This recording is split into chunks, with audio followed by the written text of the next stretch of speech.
The most obvious difference is the size of the organization. The Army, and in this case the Army Reserves, is just a huge organization in terms of the number of soldiers and civilians, and then of course we have to reach out and support their families, and then the employers that support those traditional reservists. And so the sheer magnitude and the numbers are obviously much higher with this job as the Army Reserve as opposed to being a CEO. So that would be the biggest difference. But the Army is a large technical organization, and in my private sector capacity, I was a CEO of a technical organization. And I think a lot of the processes that we use in business are very similar to the military. What we try to do is we try to get to the bottom line as fast as possible and be effective in the process. And I think those are some of the similarities. And so I think, you know, as CEO, I provide guidance and direction, and as the CG and as the car, I'll provide guidance and direction. So I think with that, that's a lot of the similarities.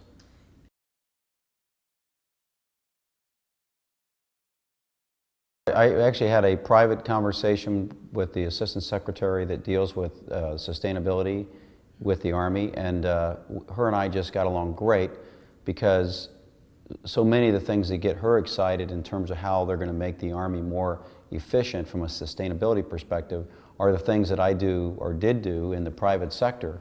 And so I think we actually can make a lot of money for our Army in terms of cost savings by focusing on sustainability. And of course, a new term now that we use a lot in business is the sustainability as it relates to the business. And that is, if a person or a family can sustain themselves, then you have a person and a family that's a very beneficial member of the community. And it's the same thing with the Army. The Army Reserve has to find a way to sustain itself so we can remain relevant to our Army.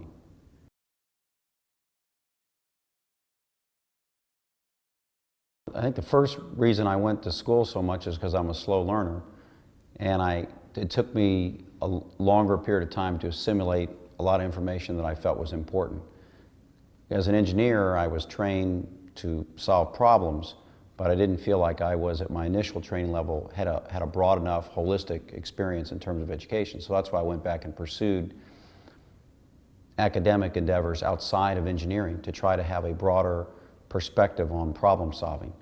And I think a good part of that is just being a good listener. And so, you know, as long as I listen to the soldiers and their families and understand some of their challenges, I think we'll get along just fine.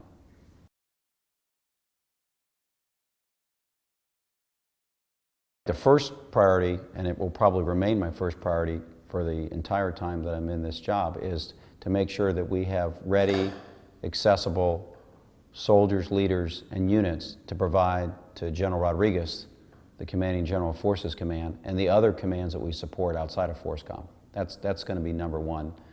I think the second priority is to make sure that we are properly resourcing and equipping our Army Reserve, because if we don't do that, we can't do that first priority.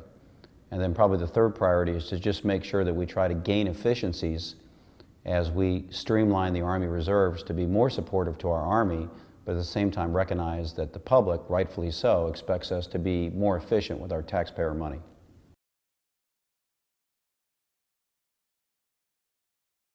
The first thing I'll say is every officer is a soldier, and every non-commissioned officer is a soldier. So I said, first we have to remember that we're soldiers, and what do soldiers need to be? They need to be physically fit. They need to look like a soldier. They need to act like a soldier. They need to live the Army values. They need to understand how special it is to be a member of the profession of arms. And all of that important culture that we have in our Army, that's the starting point for all of us, regardless of our rank. And so from a soldier readiness perspective, that's the physical, the emotional, the spiritual, the means of being able to perform our duties as individuals. Then we get to the leader readiness, which involves, of course, our non-commissioned officers and our officers. And that is making sure that we pursue aggressively the right educational requirements at our appropriate rank, whether it be NCO or officer, making sure that we're getting the right level of professional development as an officer or as an NCO, or even together when we join those and call it leadership professional development.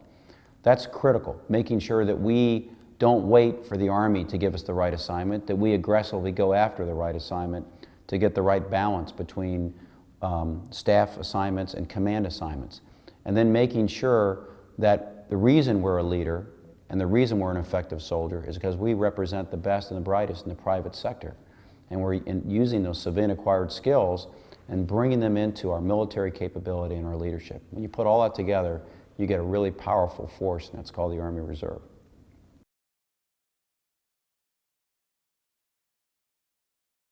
My expectations are simply that we in the Army Reserves do a better job of acknowledging and empowering our civilians to do what they do best, which is provide that continuity that we need so much in our Army Reserves. Without our full-time support, whether they be military or civilian, we might as well just close the doors and go home.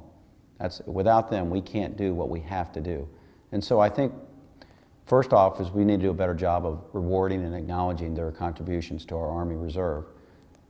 Secondly, we need to make sure that command teams understand that a command executive officer, the CXO, the senior civilian in commands, is part of that command team.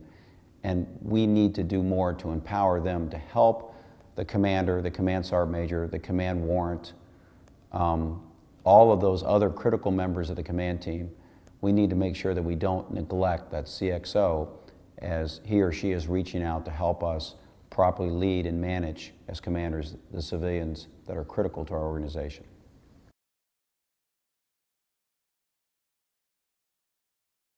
Linda's going to be very active, as Mrs. Stoltz was, in family programs and lots of issues outside of family programs in the Army Reserves, or in the Army Reserve. And as I said, I think to another forum, you know, I'm pretty good, but my wife is twice as good as I am.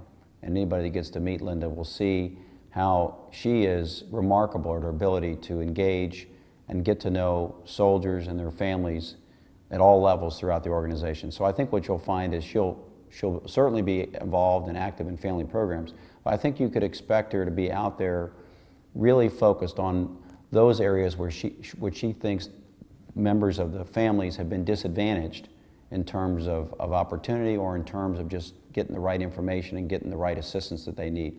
I can't tell you specifically what she's going to do because that's her decision and not mine.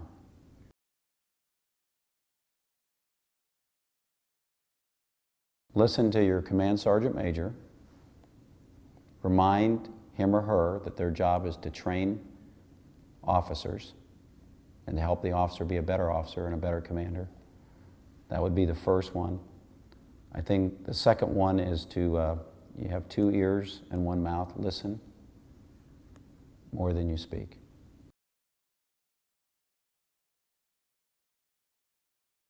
Rally Point 32 is merely my attempt as a starting point to provide guidance and direction to the force, both at the strategic level as the Chief of the Army Reserve and at the operational level as the Commanding General of the Army Reserve Command. And the first thing I'd ask is, it's very short, and there's something in there for everybody.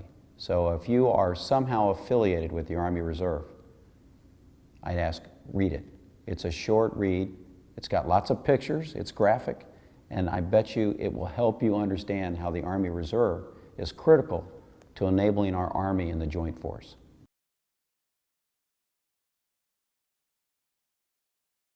The way that we can have the best Army Reserves we can have is for our Army Reserve soldiers to focus first on their families and second on their employers, those civilian employers that pay the mortgage, that provide the ability for them to financially be able to afford to be an Army Reservist, and then the third is to be a soldier. So priority 1, family; priority 2, to be the best and the brightest in the private and public sector, whatever that civilian employment is, and then third, to put that Army Reserve as the third priority in their professional and personal life. If they do that, then we're going to get soldiers in the Army Reserves that represent truly the very best at home, the very best in our civilian employment communities, and then that will make them more valuable to us as soldiers. And so I would argue that's what I mean by having the right balance. If you have somebody that puts all of their energy and focus in just one thing instead of keeping that balance, I think what we'll do is they'll do a disservice to themselves and to their families, their civilian employers, and we'll get a less capable soldier in Army Reserve.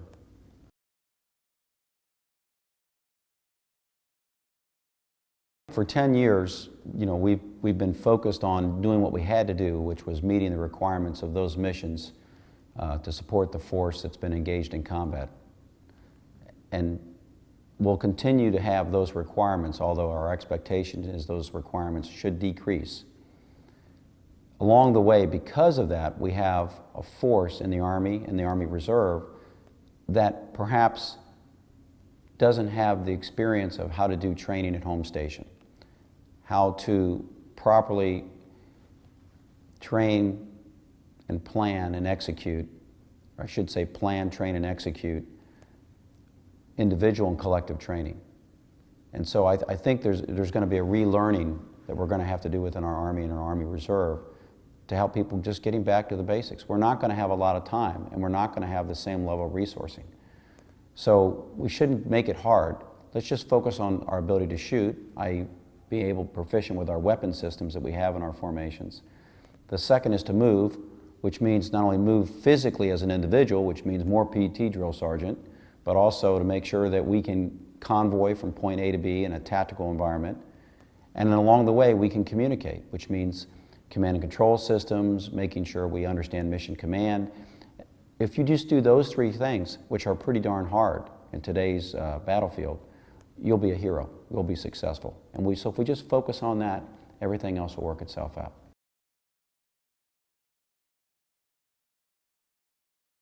We've focused historically over a model called ARFORGEN, the Army Force Generation Model, which is really a model that provides progressive readiness. And so the future is no different. We don't need to make sure that all of the Army Reserve is ready all at the same time. We just need to make sure that we're providing a progressive level of readiness, so we provide the right level of readiness at the right time to meet the needs of the Army and the nation. And so I think we've been doing pretty well in that department over the last few years in the Army Reserves. But I think what it's going to require is for us just acknowledging the fact that we won't be able to be resourced at the level that we might like to. So we're going to have to say, let's make the tough decisions and set priorities. And after all, that's what leaders do. So we can do that.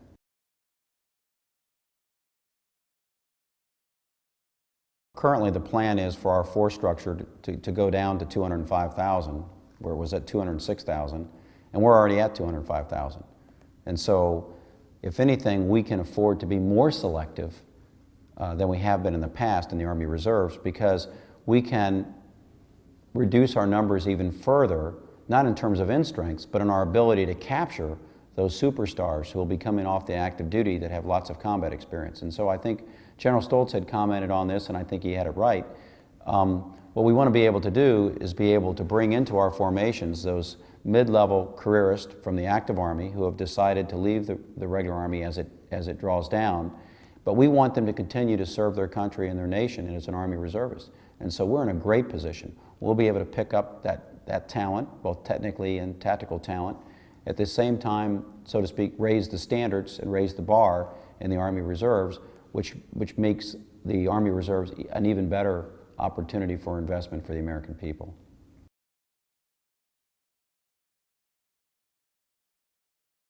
Well, I would say, like everything we do in the Army Reserves, it should be what we do should be because it benefits our Army. And so I wouldn't put it in terms of benefiting the Army Reserves. It should be about benefiting the Army, because that's who we work for. Continuum of Service is a business process, my way of thinking. And it's a business process that allows the best and the brightest in the Army Reserve and the active Army to go back and forth between the components, so they get to serve when and where they want to serve, which means we actually have people serving because they want to be there. What a great idea, what a great concept. So an example that I've used recently in some discussions in the Pentagon with select senior leaders is you have technical people in certain regiments in the active component. Let's focus on engineers. And they go and study and get a degree in engineering. But then, through no fault of their own, they're focused on combat effects formations in the engineer corps, which is appropriate. But at the end of the day, they eventually want to practice some engineering because they got a degree in engineering. But there won't be as many opportunities for them to do that, say in construction effects units, because those units are predominantly in the Army Reserve.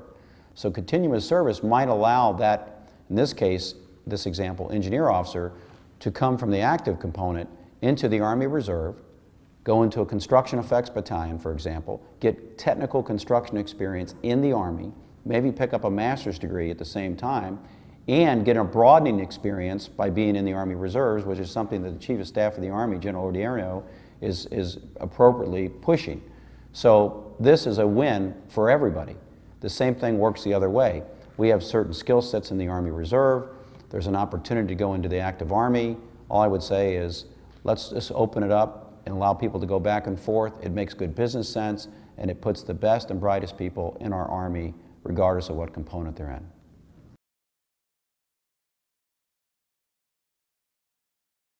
Anytime that somebody wants to copy or utilize something that you've developed, that's a compliment. And I'm not referring to plagiarism, that's wrong. But in this case, the Employers Partnership Program that General Stoltz spearheaded, which was brilliant, to use a British term, it was so successful that our Army and our Department of Defense has, of course, as you know, incorporated that, and that's become somewhat of the foundation, as I understand it, for Heroes to Hire, which is wonderful. So I think that's a huge step in the right direction.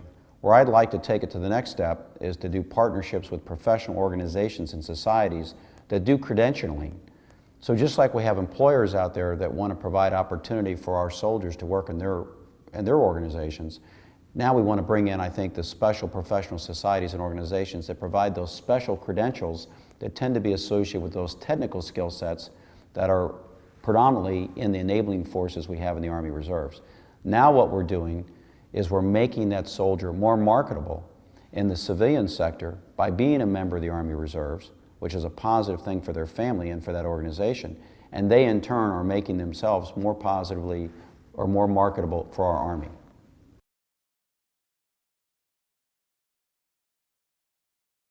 I think the issue of soldier readiness gets to resiliency. And what we need is we need to make sure that we're doing everything we can to promote resiliency in our soldiers and their families. And that's, so when you look at soldier comprehensive fitness, it's really soldier, civilian, and family comprehensive fitness. And it pulls together all those things that you mentioned, that I mentioned earlier. It's the physical, it's the mental, it's the emotional, it's the spiritual. And the reason I think that's so important is because that's our ability to survive, adapt, overcome, and be successful in the Army Reserve and in life in general. And a comment I made to some of the groups this morning is in a conversation with General Austin, our Vice Chief of Staff of the Army, one of the conversations we had was reference to the suicide issue in our Army. And he is a great warrior and a great professional. And one of the comments he made to me was that suicide was the most complex enemy he had ever faced. And I thought that was very profound, but I think it's really important, because I think soldier readiness gets to that issue. If Talley's opinion, which could be completely wrong, is our Army is a reflection of society. Now, I don't have any scientific evidence on this, and I don't know that there is any, but I think that people today in our society have less ability to cope. There's less coping skills than perhaps we've had as a people and as a nation in the past. And yet society has become far more faster and more complex, and yet we seem to have less ability to cope. I think it's that lack of coping skills that correlates to people, unfortunately, turning to drugs, alcohol, financial challenges, relationship issues, and all of that coupled together unfortunately results in the most tragic thing we call suicide. And so to me, soldier readiness is not just about having resilient soldiers, civilians, and families. It's about really making you more resilient as a citizen. And so it's a win for us, and it's a win for our communities if we can find a way to focus a little more on that. Physical fitness is a critical part of that, but it's not the only part.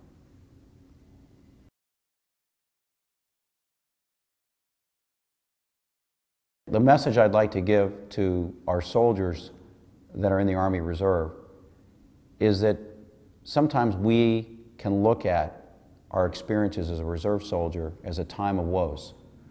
Woes because we're struggling to balance that family life with that civilian employment life, with the life of being an Army Reserve soldier. But it's not a time of woes, it's a time of opportunity. Because we have this wonderful, wonderful opportunity to seek out and be the very best and brightest we can be in civilian employment in the public or private sector, and be whatever we want to be. At the same time, we have the blessing of getting paid to be soldiers and leaders in our Army. And we get to do both. And so it can be a time of friction and a time of challenges, but it's really a time of great opportunity. And I would just ask, as Army Reserve soldiers, we should really understand what a blessing it is to be an Army Reserve soldier, to be able to have a great and successful civilian career, but at the same time have the privilege of being a soldier and leading soldiers.